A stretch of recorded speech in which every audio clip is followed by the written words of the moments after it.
a respeito da cegueira espiritual. Cegueira espiritual porque estamos vivendo aí um tempo em que as pessoas seguem os seus entendimentos, as suas interpretações bíblicas, cada um segundo a sua maneira de interpretar, cada um segundo a igreja que agrada a elas mesmas, não a igreja que agrada a Cristo. Então são verdadeiros cegos, guiando cegos. Cegos guiando cegos.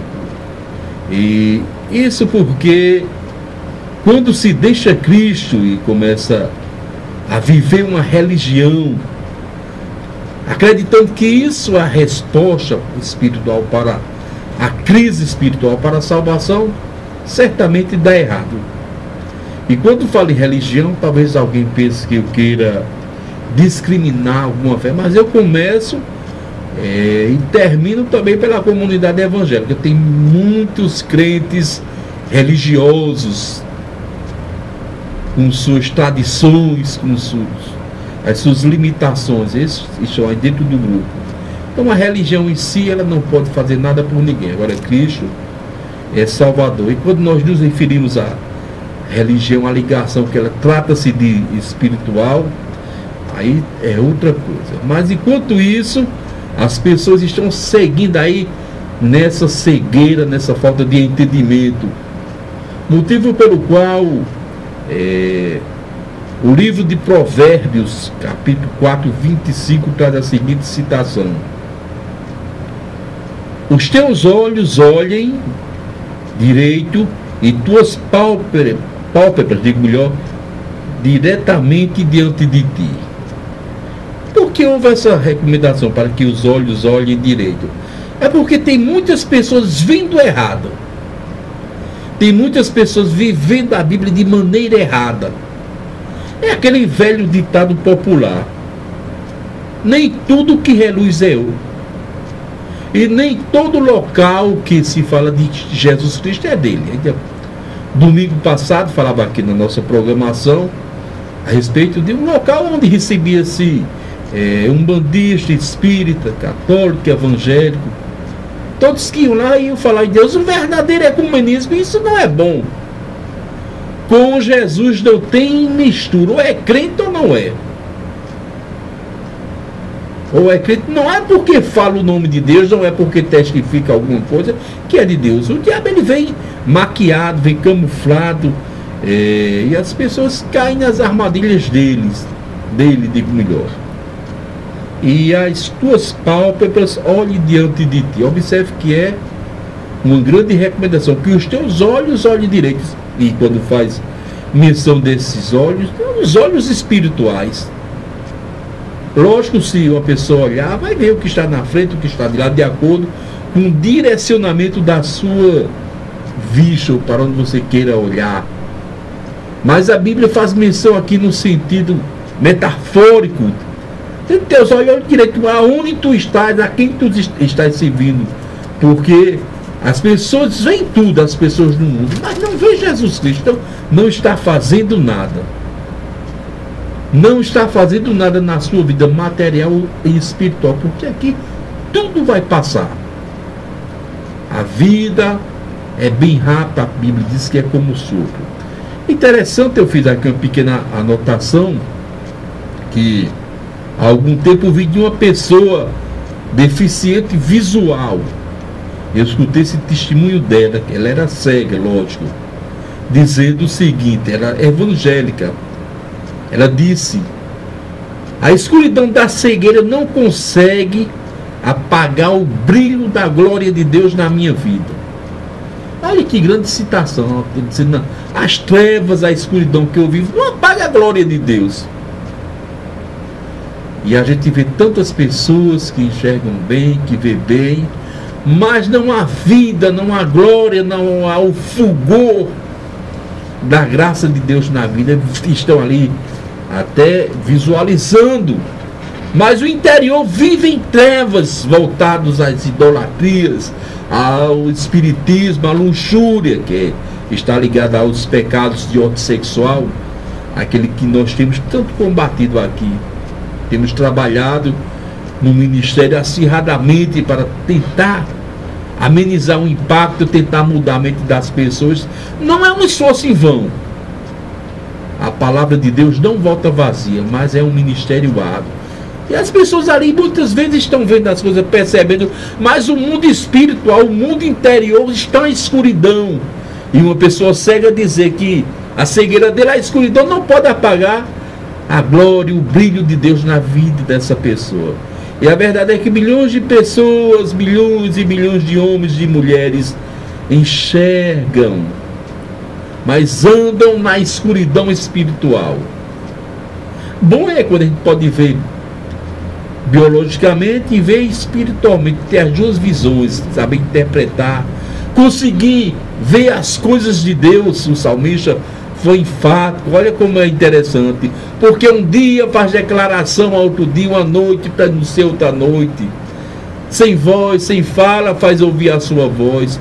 Então observe que a própria natureza, ela fala, ela cita ações de Deus. Não vamos levar isso para um panteísmo, né? Uma doutrina herética que tudo é Deus e Deus é tudo, não, de forma alguma. Mas Deus se manifesta de todas as formas, sem som, sem voz, faz ouvir a sua fala. A Bíblia diz isso no Salmo 19. E as pessoas perdendo tempo, andando em cegueira, em surdez, tateando, pegando aqui e ali, alguém andando no escuro mesmo. Quando Jesus é a luz do mundo, quando o Evangelho é bem claro a respeito do caminho que nós devemos tomar. E por falar em Salmos 19, agora vem a mente o 19:8, que diz o seguinte: os preceitos do Senhor são retos, alegra o coração. O mandamento do Senhor é puro e alumia os olhos. Observe que eu não estou falando aqui parábolas, histórias da carochinha, histórias das tradições, das crendices, mentiras de catecismo humano. Quando eu falo catecismo, é a doutrinação que não tem fundamento bíblico, que é ensinar o homem segundo as normas, os preceitos dos homens. Ou a doutrina de homem, se assim queira dizer. Ou a mandamentos de homem. Ou a religião de homens, para não achar que eu estou sendo específico. Mas a Bíblia diz: os preceitos do Senhor são retos e alegra o coração. O mandamento do Senhor é puro e alumia os olhos. Então, observe que está embasada, tem uma raiz, tem um fundamento, tem uma base de sustentação. Ver, sentir as coisas de Deus, sentir a palavra, observar, ver o mundo que gira em função da nossa espiritualidade, em função do nosso bem-estar, e nós subjugamos, nós desprezamos isso.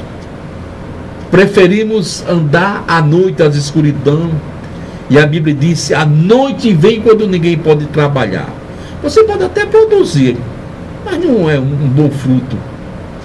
As pessoas que trabalham no campo, os agricultores e tal, podem até trabalhar à noite, mas não dá certo. Não é bom, se acidenta, bate em animais peçonhentos, venenosos. Mas durante o dia tudo é fácil. Então a humanidade está sofrendo uma grande inversão de valores a respeito dessa cegueira espiritual. Porque tem trocado Jesus por tudo. Troca Jesus por tudo. Por uma tradição, por uma religião, por uma idolatria. Qualquer coisa, qualquer objeto é referência para o homem curvar-se. Então isso aí é falta de entendimento, isso aí é negligência à palavra de Deus. Isso aí é prevaricar, insistir, conturbar contra o Evangelho, contra o próprio Deus. Então tudo é consequência, ou sintoma, tudo é consequência ou sintoma de uma cultura organizacional, tradicional, humana, O que é que eu quero dizer? É a consequência, é um sintoma dessa cultura de uma organização humana que quer subjugar, quer sufocar a palavra de Deus para dar crédito ao homem, para dar valor ao homem, para enaltecer nomes de igrejas que são humanas e tentar subjugar o evangelho. Mas quando agora as igrejas ela entram no cristianismo primitivo, um cristianismo fundamentado em Atos dos Apóstolos, a igreja neotestamentária, aí sim há liberdade do Espírito, a expressão de vida. Não está preso a essa institucionalização de seres humanos. Vede os olhos para não ver as coisas de Deus, fecha mesmo. Mas é tempo da gente começar a despertar. Eu sempre digo que estamos na era da comunicação, das facilidades. Hoje, se a gente quiser saber sobre qualquer doença, como vai fazer o tratamento, está lá exposto nas internets, nos dicionários, nos compêndios médicos. Hoje a gente sabe como fazer uma gasolina caseira, sabe como fazer gás, até com esterco de animal. Porque tem tido essa facilidade. Mas uma coisa tão elementar, volto a repetir, tão básica como a palavra de Deus, que tem vindo desde os rudimentos da terra, tem falado ao homem, tem falado às pessoas anos após anos, tem ensinado, tem doutrinado, e as pessoas estão na mesmice, na simpatia pelo pecado, na obsessão pelas coisas humanas. Mas a palavra de Deus ensina o seguinte, vamos ler mais um versículo. No livro de Provérbios, capítulo 4, versículos 21 e 22. Filho meu, atenta para as minhas palavras, inclina o teu ouvido, não deixe de apartar dos teus olhos, guarda no teu coração, ou no meio do teu coração. Observe que novamente a Bíblia volta a bater na mesma tecla. Não deixe apartar dos teus olhos. Aí quando a gente fala em olhos, a gente pensa só que é esse olho biológico, não, o olho espiritual. O poder contemplar uma pessoa privada da luz, ela pode até não sentir a vibração da luz, da cor, mas na mente eles conseguem visualizar as coisas de Deus, conseguem guardar muitas vezes até mais do que nós que temos uma vida normal. Então perceba o quanto a visão material e a visão espiritual é importante nessa nossa peregrinação rumo ao reino de Deus, rumo à salvação, em busca de um aperfeiçoamento. Mas tudo só começa a mover quando nós aceitamos a Jesus como único e suficiente Salvador, quando nós damos o primeiro passo e deixamos Ele moldar e deixamos Ele trabalhar em função das nossas vidas. E por falar em visão, eu tomo até a ousadia, tem, como no meu caso, tem pessoas que usam óculos para corrigir a vista, né? A vista tem uma deficiência, pouco grau ou muito grau, precisa haver um equilíbrio. Então o médico, o oftalmologista vai lá e passa um grau de correção. E por que a gente não tomar esse exemplo para a nossa vida? Que muitas vezes nossos olhos estão presos em tantas idolatrias, nossos olhos estão presos em tantas coisas humanas, em tantos projetos humanos,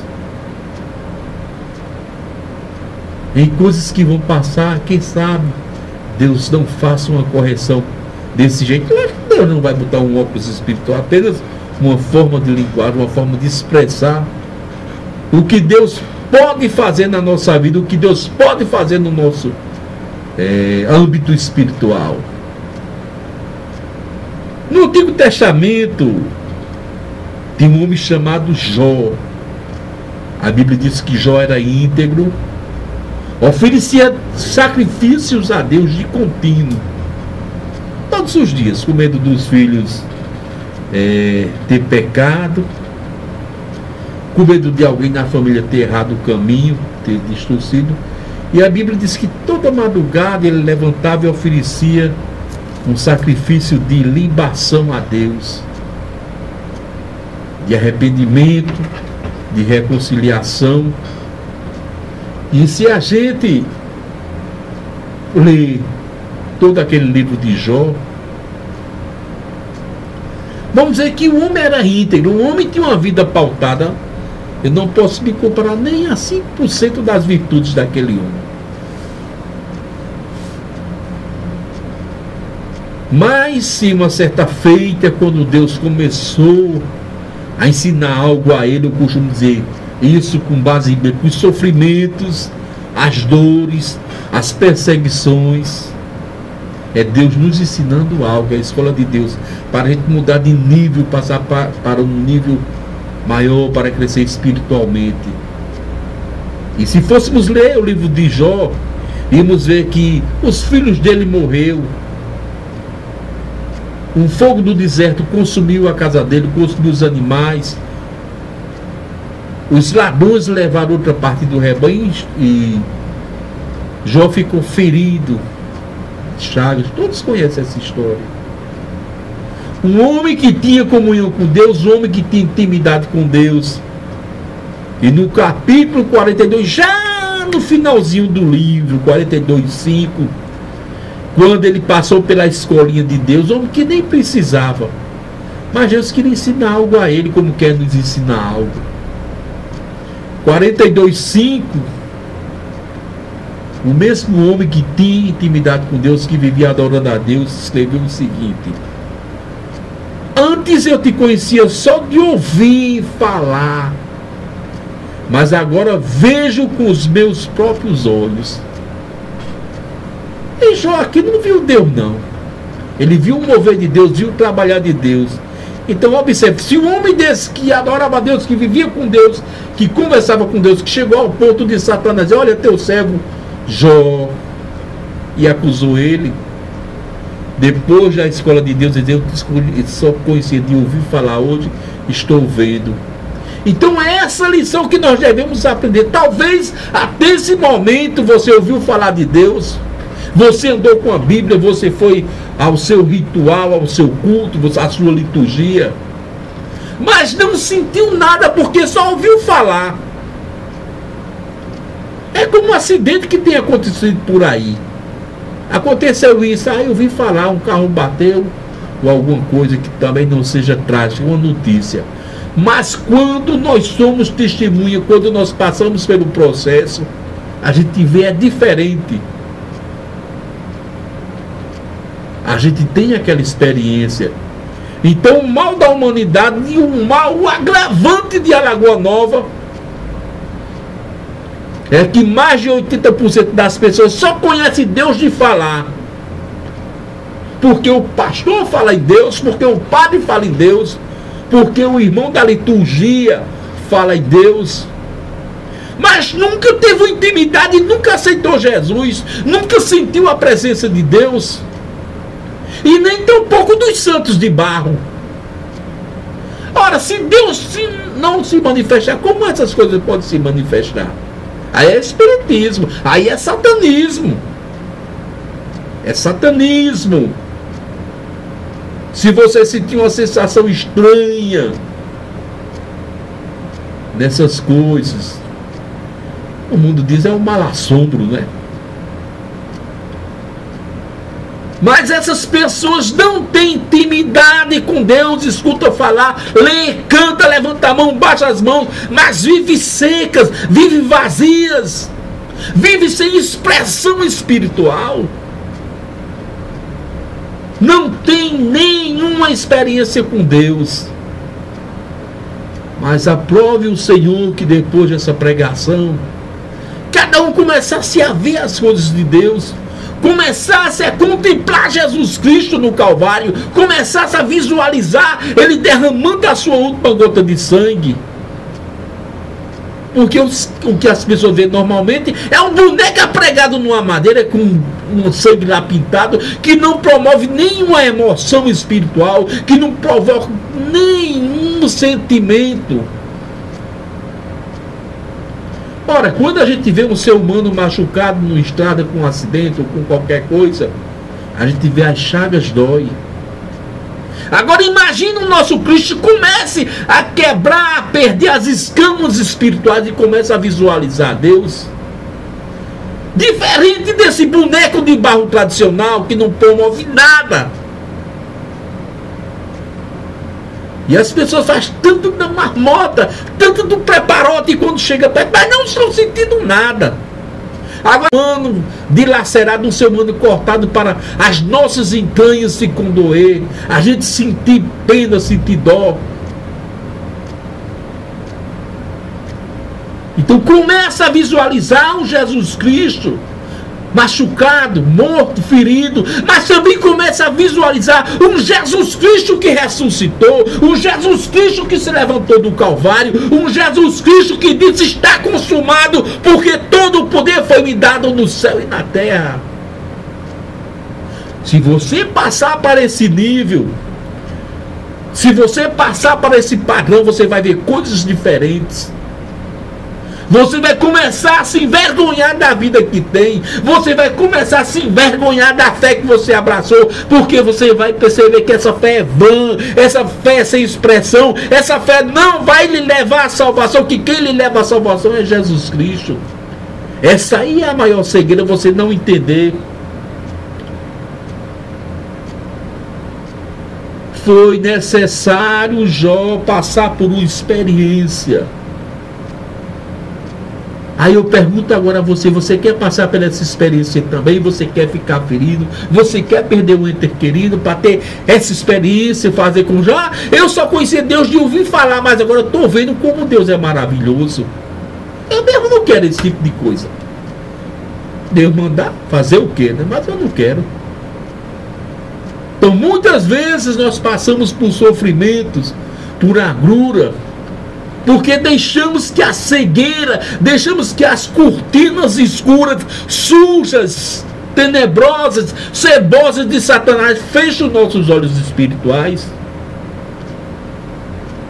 Que hoje temos milhões de pessoas que conhecem a Deus, que escutam falar de Deus, que andam em peregrinação, que vai não sei para onde, vai de um lado para o outro, mas não tem intimidade com o Senhor.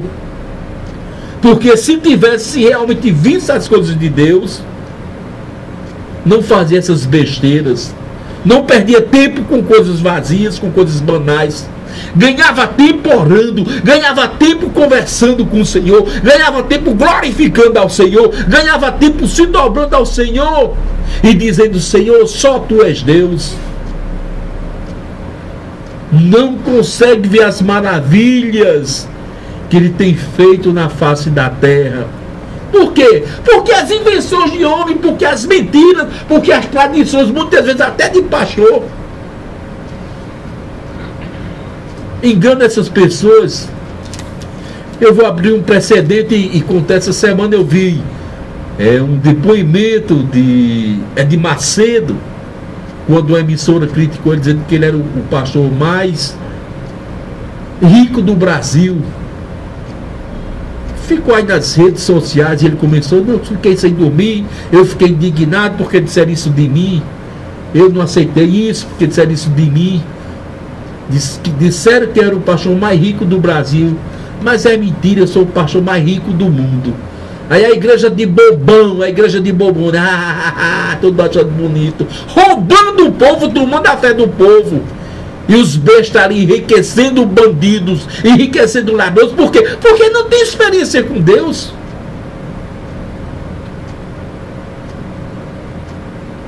Porque não estou conseguindo visualizar as coisas de Deus. É cego guiando cego. Vamos lá, já ler esse versículo. Tolo guiando os tolos. Mentiroso ensinando a mentiroso a mentir. Às vezes tem salvação aqui, tem salvação ali. Mas tem uma portinha aqui. Ah, fulana passa na frente coisa nenhuma. Só foi dado o nome no céu e na terra de Jesus. Quem passar na frente vai se estrupiar. Nem um ser, nem um anjo, nem um principado, nem uma potestade, nem um trono, nem um domínio, nem um poder. Estou falando dos anjos, nem um arcanjo pode passar na frente de Jesus, porque ele é Deus. Nenhum ser humano teve condição de subir à cruz do Calvário. Nenhum ser humano teve condição de ressuscitar. A não ser o caso de Elias, o caso de Enoque, que foi transladado, o outro foi tomado. Mas ressuscitar para salvar a humanidade, me mostre na Bíblia quem foi que ressuscitou. Me mostre na Bíblia qual é o único mediador de uma nova e de uma eterna aliança, a não ser Jesus Cristo. Então não acredite nisso não. Deixe de viver no engano, deixe de viver na mentira, deixe de viver na cegueira espiritual. Segundo aos Coríntios 4,14, que diz o seguinte: olha o que a Bíblia diz. 4:4, digo mulher, 2 Coríntios 4:4. Os quais o Deus desse século cegou o entendimento aos incrédulos, para que não resplandeça na luz do Evangelho da glória de Cristo, que é a imagem de Deus. Quem é o Deus desse século? É o dinheiro, é a luxúria, é a imoralidade, é a pornografia, é a religião, é a nova era, é o roubo, é a política. A nível mundial, não é só o Brasil que tem essa bagunça, que tem essa zorra, não, é o mundo. Porém, o Brasil tem que ser o mais depravado.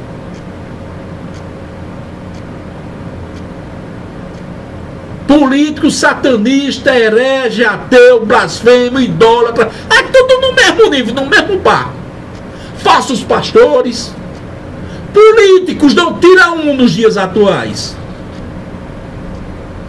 Só trabalha por bem-estar, só se sabe das histórias, das vantagens, das furtividades. O Deus desse século cegou o entendimento dos incrédulos. Você não é incrédulo não, você é crente. Você é a imagem e semelhança de Deus. Só não descobriu ainda, só não aceitou ainda. Se eu perguntar, você crê em Cristo? Vou dizer, eu creio. Então você não é incrédulo não, você é um desobediente. Incrédulo é ateu que não crê sobre hipótese nenhuma. Você crê em Jesus Cristo, você sabe que ele existe, você sabe que ele ressuscitou. Está brincando com um bonequinho porque quer. Está perdendo tempo porque quer. Vai perder a salvação porque quer. Vou repetir. Vai para o céu quem quer. Porém, todavia, contanto, portanto, entretanto, vai para o inferno quem não quer. Ninguém quer ir para o inferno não, mas vai. Se não aceitar Jesus, vai. Para que não resplandeça na luz do Evangelho. Olha, Evangelho da glória de Cristo, que é a imagem de Deus.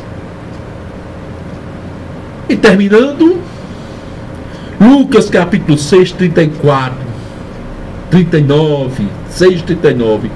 Disse-lhe Jesus uma parábola: pode porventura um cego guiar outro cego? Não cairão ambos em um mesmo buraco, em uma cova, não é? Meus amados, deixa de brincadeira. Vou usar o grifo do missionário Jonatas, né? Jonatas diz muito isso. Deixa de fuleiragem, homem. Deixa de fuleiragem, mulher. Deixa de perder tempo. Tua salvação, a tua fé, o teu futuro está em jogo. O teu futuro, a tua eternidade está na mão de Satanás, porque só tem dois caminhos: um do céu para cima, para se desviar do inferno, que fica para baixo. Tem essa história não, limpo, purgatório, céu, isso é mentira. Céu e inferno, senão a mensagem da cruz seria vazia. Se eu morresse, conseguisse fazer alguma coisa, pagar algum dinheiro, fazer alguma liturgia, fazer algum culto para me livrar, por que Jesus morreu? Ora, se eu me livrava, se minha família me tirava. Não é assim que funciona. Deixa de brincadeira, porque a tua salvação hoje está na mão de Satanás, mas tu pode entregar-se a Jesus e mudar de vida. Tu pode pedir ao Filho de Deus, Jesus Cristo, autor, consumador da nossa fé, para Ele resgatar a tua vida, para Ele te tirar das garras de Satanás, do vício, da idolatria,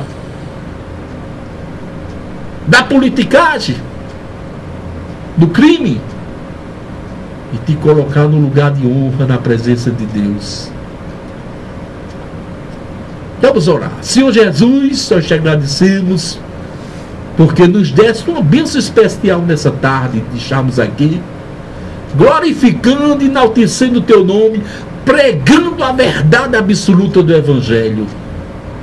Então, Senhor, para essa pessoa que nos ouviu, que se sentiu ofendida, mas reconheceu, voltou porque compreendeu que o Evangelho é a salvação, que tome ela nesse momento, Senhor, para ti.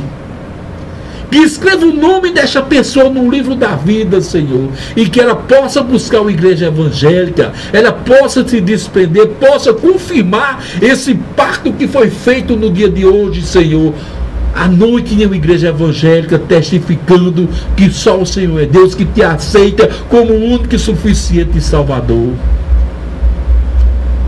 Senhor Jesus, para essa outra pessoa que ficou na dúvida, com o coração dividido, começa a falar através de outros pregadores, começa a falar através da Bíblia Sagrada, da redenção que há em ti, Jesus, e ela possa realmente compreender o plano da salvação e te aceitar como o único e suficiente Salvador, Jesus. Por tudo isso, agradecemos desde agora e para sempre. Amém.